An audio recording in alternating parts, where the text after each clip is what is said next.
तो इस वीडियो में हम व्हीटस्टोन ब्रिज का कॉन्सेप्ट लेकर आए हैं। पिछले वीडियो में हमने संधारित्र का अनंत संधारित्रों का संयोजन देख लिया है। इस वीडियो में हम संधारित्र का जो संयोजन है वो व्हीटस्टोन ब्रिज के कॉन्सेप्ट से देखेंगे और 2 सवाल हम कर लेंगे तो पूरी तरह से हमारा क्लियर हो जाएगा। तो सबसे पहले हम व्हीटस्टोन ब्रिज दिखता कैसा है उसे बना लेते हैं। देखिए, तो यहाँ पर एक टर्मिनल आएगा और यहाँ से एक क्रॉस, यहाँ पर एक संधारित्र ऐड होगा, एक पॉइंट होगा यहाँ पर, और देखिए यहाँ पर नीचे से एक पॉइंट आएगा, यहाँ पे एक संधारित्र, ये पॉइंट, यहाँ से फिर से एक टर्मिनल आएगा। देखिए यहाँ पे एक संधारित्र, फिर से सबका जो धारिता है वो C है, C है, C है, और यहाँ से भी आपको एक संधारित्र आएगा और ऐसे बन जाएगा। तो देखिए यहाँ पर जो व्हीटस्टोन ब्रिज होता है हमारा इसी तरह का दिखाई देता है। इसे C1, इसे C2, C3, C4 इसे मानते हैं हम। देखिए ये पॉइंट A है तो ये पॉइंट B है, तो इन दोनों को हम ऐड करते हैं और यहाँ पर जो बीच में है इसे आपको एक संधारित्र से जोड़ देना है। इस संधारित्र को हम C मान लेते हैं। तो देखिए यहाँ पर आपको कॉन्सेप्ट क्या है, तो देखिए जो यहाँ से वोल्टेज निकलेगा A और B वो यहाँ पे जाएगा A, यहाँ पे B। देखिए यहाँ पर आपको कुछ नहीं है तो आपको X और Y, यहाँ पर अब X आपके पास जो पोटेंशियल नहीं हो उसे XY लिख कर आप व्हीटस्टोन ब्रिज बनाएंगे तो वो सवाल आपको व्हीटस्टोन ब्रिज से सॉल्व हो जाएंगी।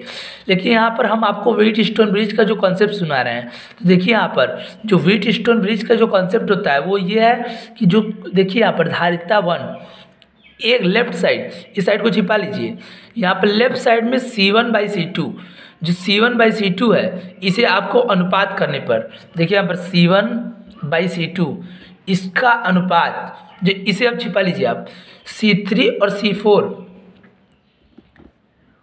देखिए यहाँ पर ये है, अगर देखिए यहाँ पर अगर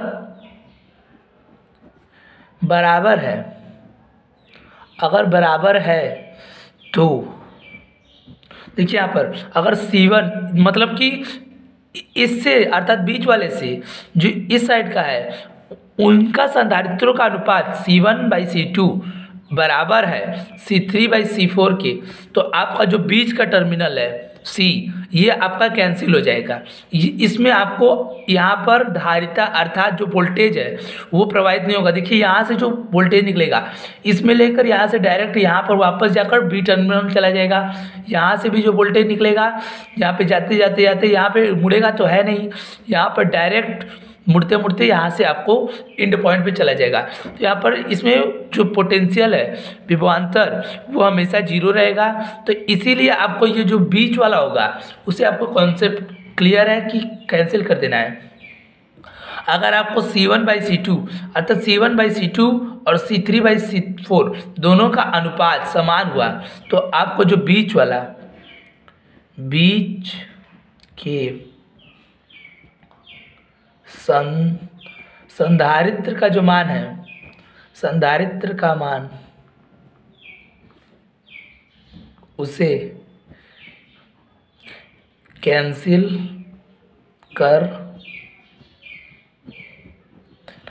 कर देना है। तो यहाँ पर आपको व्हीटस्टोन ब्रिज का जो कॉन्सेप्ट है वो क्लियर हो गया होगा कि बीच का, देखिए एक बार और बता देते हैं कि C1 और C2 और C3 और C4 इन दोनों का मान अगर बराबर है तो यहाँ पर आपको जो बीच वाला है इसे आपको कैंसिल कर देना है और आपको डायरेक्ट जोड़ देना है। देखिए हम C1 C3 यहाँ पर सीरीज में है, ये भी सीरीज में है, सीरीज ऐड करेंगे तो यहाँ पर पैरेलल हो जाएगा। ऐसा सवाल आपको एक करवाते हैं। तो चलिए स्टार्ट करते हैं नेक्स्ट पर। तो यहाँ पर व्हीटस्टोन ब्रिज पर आधारित एक सवाल हमारा। अब देखिए यहाँ पर इस सवाल को आप व्हीटस्टोन ब्रिज में कैसे कन्वर्ट कर सकते हैं। तो यहाँ से इस टर्मिनल को यहाँ पर बैटरी, देखिए यहाँ पर इमेजिनरी बैटरी से कनेक्ट करवा दे रहे हैं। यहाँ से A वोल्ट निकला, यहाँ से B वोल्ट निकला। अब देखिए यहाँ पर A वोल्टेज आया, यहाँ पे B वोल्टेज आया, तो यहाँ पे आपको A वोल्टेज B वोल्टेज, तो यहाँ ये दोनों बच गए हैं। तो इनको मैं मानता हूँ X और इसको मैं Y। तो इन दोनों टर्मिनल्स बच गए हैं। तो आपको व्हीटस्टोन ब्रिज में अब स्ट्रक्चर नहीं दिखाई दे रहा होगा, लेकिन हम देखिए तो यहाँ पे देखिए हमने व्हीटस्टोन ब्रिज का स्ट्रक्चर आपको नहीं दिखाई दे रहा होगा, लेकिन ए बी पहले सबसे पहले हम ए बनाते हैं, बी। अब देखिए यहाँ पर एक्स और वाई है, तो यहाँ पर एक्स बना लेते हैं और यहाँ पर वाई। अब देखिए यहाँ पर ए और एक्स के बीच में क्या है, एक संधारित्र, तो यहाँ पर बनाते हैं देखिए। और यहाँ पर देखिए अब ए और एक्स के बीच में, ए और वाई के बीच में भी आपको एक टर्मिनल है। अब देखिए यहाँ पर आपको एक्स और वाई के बीच में एक और संधारित्र है, तो यहाँ पर ए,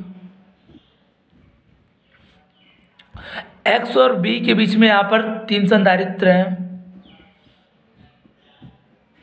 3C का, और यहाँ पर C, यहाँ पर 2C।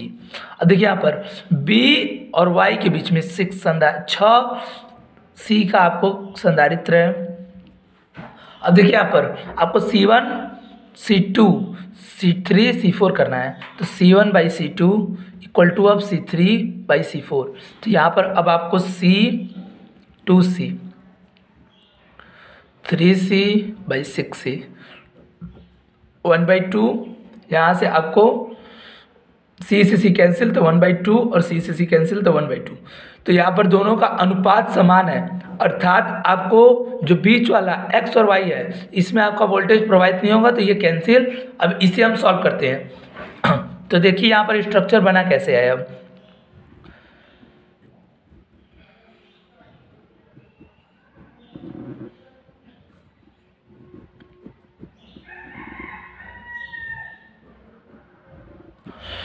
C, 2C, A, B। अब देखिए यहाँ पर 2C और ये आपको सीरीज में है, और ये दोनों भी आपको सीरीज में है, तो दोनों को यहाँ पर सीरीज से ऐड कर देते हैं श्रेणी क्रम में। तो 1/C equal to C1 plus C2, तो यहाँ पर C प्लस 2C और यहाँ पर CE।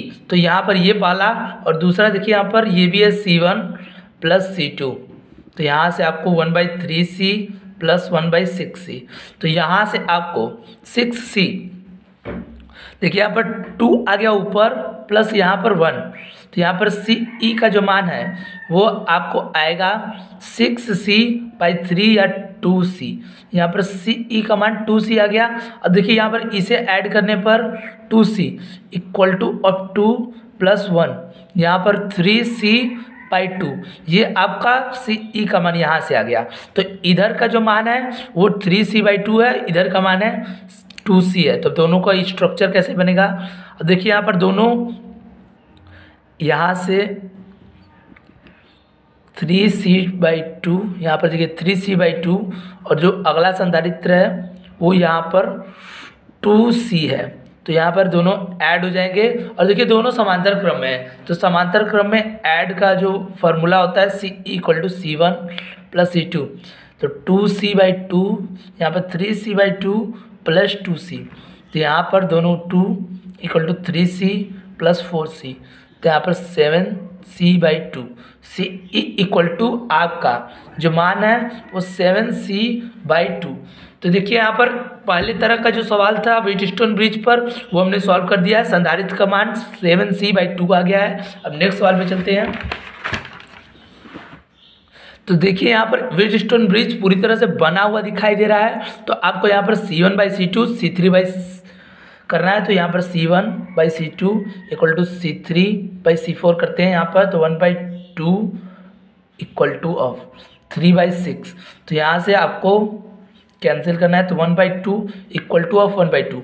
अब देखिए यहाँ पर दोनों तरफ का जो आपको अनुपात वाला मान है वो बराबर है, तो यहाँ पर अब आपको क्या करना है, दोनों समान है, तो यहाँ पर बीच का कैंसिल हो जाएगा, वोल्टेज प्रवाहित नहीं होगा व्हीटस्टोन ब्रिज के कॉन्सेप्ट से। तो अब आपको ये देखिए यहाँ पर 1 माइक्रोफैरेड, यहाँ पे कुछ नहीं है, अब बीच वाला कैंसिल हो गया, तो यहाँ पर 3 माइक्रोफैरेड, तो यहाँ से अब देखिए 2 माइक्रोफैरेड,